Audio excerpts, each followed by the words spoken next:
Je vous salue encore, cher ami, en cette matinée de percée où nous croyons que Dieu a une parole. Oh my God, j'aime la parole de Dieu, une parole qui va nous propulser vers l'avant. Ce matin, le thème n'est rien d'autre que retarder mais pas refuser. Retarder mais pas refuser. Pour ce, nous lisons Actes chapitre 7 à partir du 20e verset. Nous sauterons quelques versets jusqu'au verset 30. La Bible dit ceci: à cette époque naquit Moïse, qui était beau aux yeux de Dieu.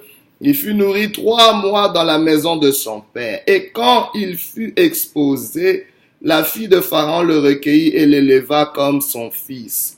Moïse fut instruit dans toute la sagesse des Égyptiens et il était puissant en parole et en œuvre. Il avait 40 ans lorsqu'il lui vint dans le cœur de visiter ses frères, les fils d'Israël. Il en vit un qu'on outrageait et prenant sa défense, il vengea celui qui était maltraité et frappa l'Égyptien. Je saute au verset 29. À cette époque, Moïse prit la fuite et il alla séjourner dans le pays de Madian où il engendra 2 fils. 40 ans plus tard, un ange lui apparut au désert de la montagne de Sinaï, dans la flamme d'un buisson en feu. Ecclésias chapitre 9, verset 12 nous dit ceci: l'homme ne connaît pas non plus son heure, pareil aux poissons qui sont pris au filet et aux oiseaux qui sont pris au piège. Comme eux, les fils de l'homme sont enlacés au temps du malheur lorsqu'ils tombent sur leur cou. Et la Bible nous dit que la course n'appartient pas aux plus vaillants, mais que tout dépend pour eux des temps et des circonstances. C'est très important. Retarder, mais pas refuser. La plupart d'entre nous, nous vivons dans un contexte de retard. On doit se le dire. Nous courons après le temps. Tu as l'impression, que fais-tu quand tu as l'impression que ta vie est en retard? Tu as 40 ans, mais tu te dis que waouh, il y a des choses que j'aurais dû faire, que j'aurais pu faire, que je n'ai pas fait. Tu as désiré et planifié des choses, mais la vie est arrivée, mais des circonstances sont arrivées, mais tu n'as pas été capable, mais quelque chose s'est passé et tu te sens en retard. Et retard par rapport à quoi? Par rapport à tes objectifs, par rapport à tes ambitions, par rapport à tes désirs, tes aspirations qui sont toutefois légitimes, mais dans la réalité, il s'agit d'un retard. Il s'agit d'un retard. Retard par rapport à qui? Peut-être avec les gens avec qui tu as commencé. Tu te dis, waouh, on a grandi ensemble. Mais comment est-ce que cela se fait que moi, je ne suis même pas encore au tiers de la vie de celui-là, de celle-là? Hein?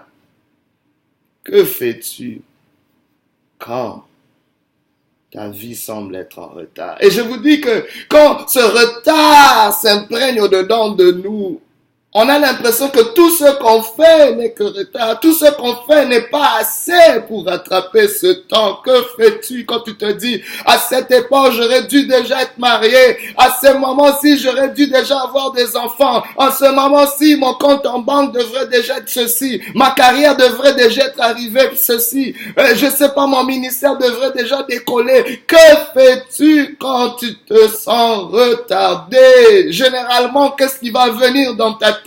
C'est que tu as l'impression que tu es refusé. Mais laisse-moi te dire la bonne nouvelle, tu peux peut-être être retardé, mais tu n'es pas refusé. Ton retard n'est pas un refus. Ton retard n'est pas un refus. J'aimerais le répéter dans ton esprit, parce que plusieurs ont cru que parce qu'ils sont retardés, la vie leur a refusé quelque chose. Parce qu'ils sont retardés, ils n'ont pas droit. Oh my God, il existe une accélération divine. Il existe des clauses que Dieu a déjà préparées d'avance pour rattraper le retard. Il existe des chemins, certes détournés, qui peuvent t'amener au port désiré. Retardé, mais pas refusé. Nous voyons la vie de cet homme Moïse, qui a vécu en passant 120 ans de son existence, et qui a marqué l'histoire, qui est un libérateur hors pair, Moïse, ce législateur, ce leader, ce prophète, Moïse, qui a séparé la mer Rouge en deux, Moïse, qui a passé 3 fois 40 ans, c'est-à-dire 3 générations. My God, ce patriarche, cet exemple, Moïse, qui a passé 3 fois 40 ans de son existence. My God, marqué par des moments clés. Moïse qui a passé les premiers 40 ans de sa vie instruit dans toute la sagesse des Égyptiens. Il a passé les 40 premières années de sa vie comme un prince. My God.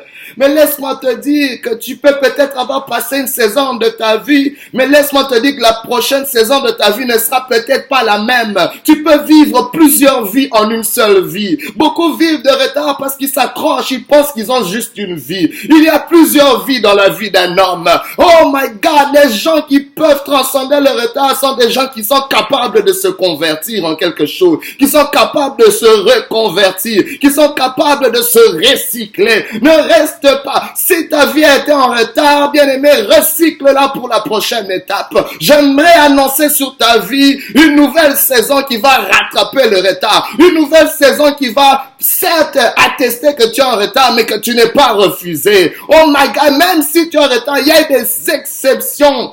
My God, qui te feront entrer, qui te feront arriver. My God, tu ne sais pas, il y a parfois certaines courses où tu peux peut-être être en retard, my God, mais les règles changent en cours, my God, de l'histoire. Et Dieu fait que les premiers deviennent les derniers deviennent le premier. Je suis pas en train d'encourager la paresse. Je suis pas en train d'encourager l'ignorance. Je suis pas en train d'encourager certaines choses. Mais je suis en train de reconnaître. Ce message est pour certaines personnes qui doivent arriver au port désiré. Tu dois arriver absolument. Parce qu'à cause de toi, à cause de ton arrivée, à cause de ton accès au sommet, plusieurs pourront en bénéficier. Plusieurs seront bénis parce que Dieu sait le cœur, connaît le cœur qu'il a mis en toi. Et c'est pour toi que ce message s'adresse. Retardé mais pas refusé. Retardé mais pas refusé. Retiens cela.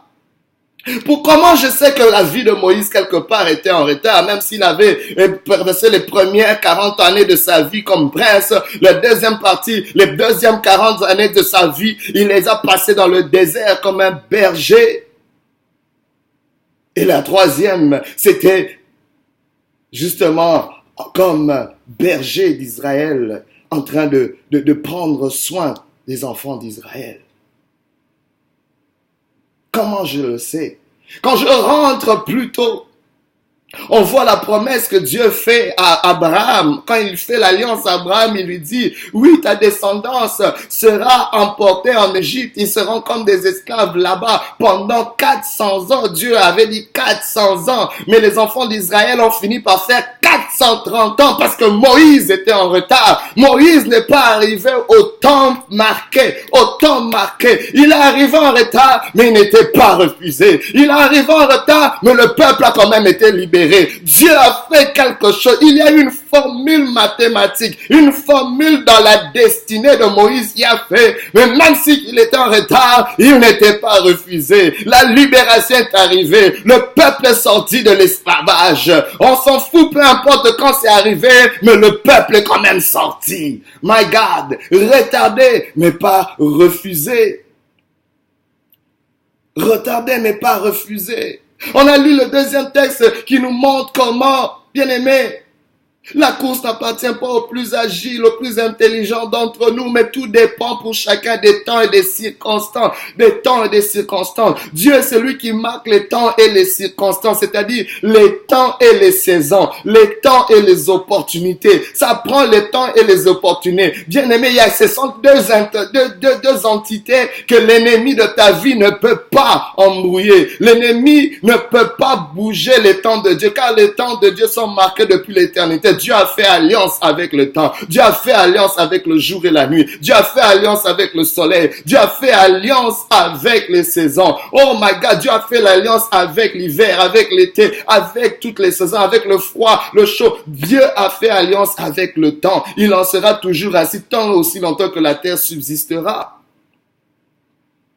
Mais laissez-moi vous dire, les opportunités, les circonstances sont cycliques. C'est un cycle qu'on ne peut pas arrêter. Tu ne peux pas arrêter ce cycle car Dieu les a déjà établis comme loi. Mais la seule chose que l'ennemi veut faire, la seule chose que l'ennemi peut faire, c'est justement occasionner des retards. Occasionner des retards et puis amener des forteresses, c'est-à-dire des pensées autour de ce retard pour justement identifier, définir ce retard comme un refus, comme un rejet, et c'est fini, ta vie est terminée. Comment il va occasionner ce retard? Il peut l'occasionner de plusieurs manières. Il peut l'occasionner par des distractions. Tu es retardé à cause de la distraction. La distraction, c'est éloigner ton regard de tes objectifs. Bien aimé, tu as un objectif, mais pourquoi tu es en train de regarder à d'autres choses qui viennent tout le long du parcours de tes objectifs?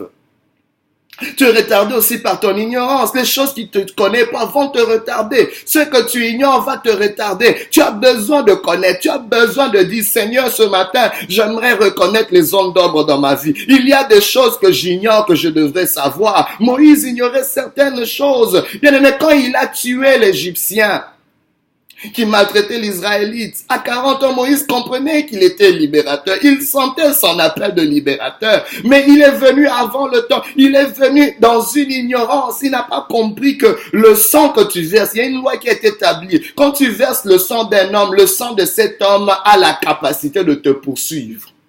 Et c'est comme ça que ce sang pouvait le poursuivre pendant 40 ans. C'est pour ça que Moïse devait rester comme un fugitif, éloigné.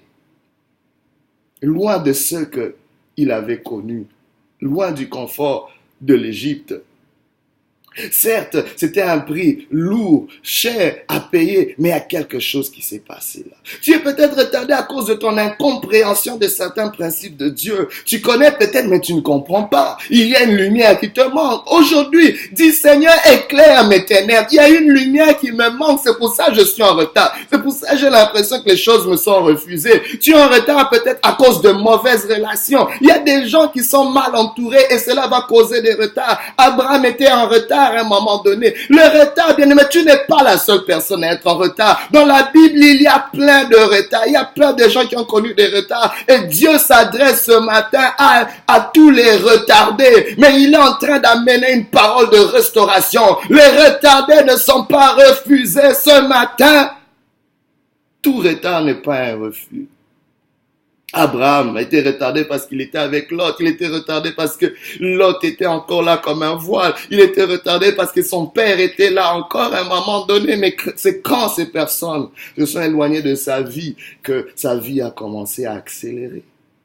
Il y a des révélations que tu ne recevras pas à cause de certaines relations. Tu as besoin de te séparer de certaines personnes. Il y a aussi de retard qu'on connaît à cause des erreurs. Il y a certaines erreurs. Il y a quelqu'un, je veux parler à quelqu'un qui a fait des graves erreurs dans ton passé. Il y a des choses que tu as fait, my God. Tu as peut-être couché avec quelqu'un qu'il ne fallait pas coucher. Aujourd'hui, ça crée des retards dans ta vie. Tu as peut-être pris des décisions qu'il ne fallait pas prendre. Tu as peut-être investi là, il ne fallait pas investir. Tu as peut-être manqué d'intégrité et trompé des gens. Et bien aimé, et cela te poursuit, te pourchasse. Tu te dis, waouh, 20 ans en arrière, si je pouvais changer ce que j'avais fait. Arrête de vivre dans le passé. Ce qui est fait est fait. Maintenant, tu es dans le présent. Il y a quelque chose que tu dois faire. Aujourd'hui, entends cette parole. Tu es peut-être retardé, mais pas refusé. Il y a une clé pour toi ce matin. Il y a une clé pour toi ce matin. Il y a des gens qui sont retardés à cause de la peur. La peur qui te paralyse va te retarder. Pourquoi? Parce que ça va handicaper tes actions. Retardé, mais non refusé. Retardé, mais non refusé. Mais la réalité de l'histoire de Moïse, c'est que Moïse était peut-être 40 ans en retard. Mais je mets 3 points de suspension. C'était peut-être aussi 40 ans de préparation. Parce qu'il y a des retards aussi que Dieu peut orchestrer, que Dieu peut permettre. Pourquoi? Parce que il réalise que les temps et les circonstances qu'il envoie ne te trouvent pas prêt. Parce que la responsabilité de Dieu, c'est d'amener les temps et les circonstances pour nous faire percer. Mais notre responsabilité, c'est la préparation. C'est-à-dire, seras-tu prêt? La question que je te pose, Moïse, seras-tu prêt quand ton temps arrivera? Seras-tu prêt quand ta saison arrivera? J'entends déjà un bruit qui annonce la pluie. Il y a une saison dans ta vie, mais ma crainte et ma peur, c'est que tu ne sois sois pas prêt quand cette saison arrive. C'est pour ça qu'il y a un retard qui doit être occasionné. Oh bien-aimé, l'ennemi va essayer de t'embrouiller pour t'empêcher d'être prêt quand ta saison arrive. Mais Dieu parfois il va permettre des retards afin que tu sois préparé. Donc pour Moïse, c'était peut-être 40 ans de retard, mais c'était vraiment 40 ans de préparation à Madian, où Dieu devait façonner son caractère, où Dieu devait l'amener dans la contemplation. Oui, il avait peut-être été instruit dans toute la science des Égyptiens pendant les premières 40 années de sa vie, mais dans la deuxième partie de ces 40 années, il devait sortir d'abord de l'Égypte. Il devait renoncer à cette façon de vivre. La Bible déclare dans Actes des Apôtres, quand Moïse devenu grand, dans Hébreux plutôt 11, 24 à 26, quand il fut devenu grand, il refusa d'être appelé fils de la fille de Pharaon, mais choisit plutôt d'avoir part à l'ignominie, à l'opprobre des enfants de Dieu, parce qu'il voyait qu'il y avait une grande récompense là-dessus. Bien-aimé, laisse-moi te dire, il y a une clé que Moïse nous apprend ici, c'est que quand tu deviens mature, tu apprends à refuser certaines choses. Ce que tu refuses t'amènera une saison de préparation. Il a refusé certaines choses en Égypte qui l'ont amené dans un état, mais qui était vraiment une saison de préparation. Bien-aimé, il y a succès quand la préparation rencontre l'opportunité. C'est très important. Mais par contre, ce que tu ne refuses pas t'amènera dans une saison de retard, un retard prolongé qui sera vraiment un refus. Qu'est-ce que tu as refusé? Apprends à refuser quelque chose quand tu réalises que tu es grand, quand tu atteins une certaine maturité en connaissance, en compréhension. Tu dois apprendre à refuser certaines choses. Tu dois passer par un isolement. Moïse est allé dans cet isolement comme berger chez son beau-père, chez Madian, les Madianites. Et il a appris une chose, pendant qu'il était berger, le fait d'être berger, ça l'a exercé aussi dans son leadership, à prendre soin, sa patience, mais ça a aussi permis à Moïse d'exercer ce qu'on appelle la contemplation des réalités. Moïse a été contemplatif, il contemplait les réalités, ça lui donnait le temps de contempler certaines choses, d'affiner sa vision. Oh my God, et il a pu avoir une épiphanie divine. My God, tu as besoin, bien-aimé, dans ce temps de préparation, d'être récompensé, que tes contemplations, tes considérations des choses de la vie puissent t'amener à une épiphanie, une vision, une rencontre divine avec l'Éternel pour t'accorder une vision qui va te permettre à servir tes contemporains. Parce que les 40 prochaines années après qu'il ait vu Dieu dans ce buisson ardent, Dieu l'a mené dans la philanthropie divine, à prendre soin des hommes. Mais qu'est-ce que tu dois faire? Qu'est-ce que tu dois faire? Tu dois apprendre à travailler ton caractère dans ce temps de préparation. Moïse devait travailler son caractère. Prends le temps, bien-aimé, pour ne pas être refusé. Prends le temps de travailler ton caractère. Prends le temps de travailler ton don. Prends le temps de développer de nouveaux talents. Moïse n'avait pas les talents de berger. Il les a développés parce que c'était important pour les 40 prochaines années de sa vie. Apprends à te recycler. Sois aussi flexible. Moïse a appris à être flexible. Lui qui était habitué dans la cour de Pharaon, il a été flexible, suffisamment flexible pour marcher des longues marches dans le désert avec ses troupeaux. Mais Moïse a aussi élargi son réseau. Il a élargi son réseau. Il a élargi son réseau. Élargis ton réseau dans ce temps-là. Mais je prie ce matin que si tu entends la voix du Seigneur, tu n'endurcisses pas ton cœur. Que Jésus-Christ, alléluia, qui a mené une grâce par sa croix, la grâce de Dieu te fera entrer. Tu es peut-être retardé, mais à cause de la grâce et de la miséricorde, tu entreras. La croix de Jésus-Christ vient annoncer une saison de grâce pour faire entrer tous ceux qui sont retardés. Oh, Jésus est en train de recycler ton temps car il est le maître des temps et des circonstances. Que Dieu te bénisse et que Dieu te donne accès malgré tout retard dans ta vie. Dans le nom de Jésus-Christ, j'annule tout avortement de destinée. Que tu atteignes les sommets selon le plan de Dieu. Ton plan a peut-être échoué, mais les plans de Dieu n'ont pas échoué. Reçois cela et que Dieu te bénisse. Alléluia.